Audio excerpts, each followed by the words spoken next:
Welcome back. Now within each course there are course options, and you're going to see that tab within your course at this button that says Course Options.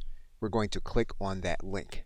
What you're going to see here in the Course Options tab is that you can specify the support contact area, and you can write in either an email for support or you can write in a support address.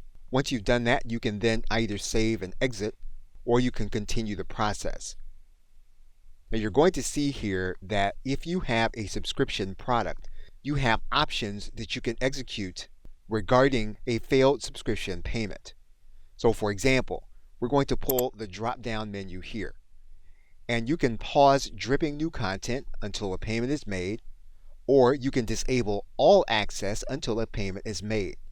You can choose to show this course to students within their student dashboard, or you can choose not to show this course to other students if it's going to be private and you don't want to make it available. If you choose to make the course available to students, you can specify a sales page. We are going to borrow this page from our site in order to use in this area. Now you have two customization options. One, you can customize your course's registration page.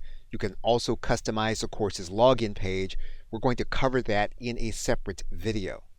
Now, if you're going to enable a custom domain for this specific course, you will need to have the Learn Plus upgrade in order to do that.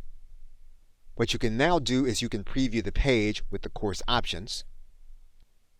You'll be able to see your course. You can then go back, and you will then be able to see this course as if you were a student with a student dashboard. What we're going to do now is we're going to save and exit, and we're going to come back to the customization process. Okay, so with that, thanks, and I will see you in another video.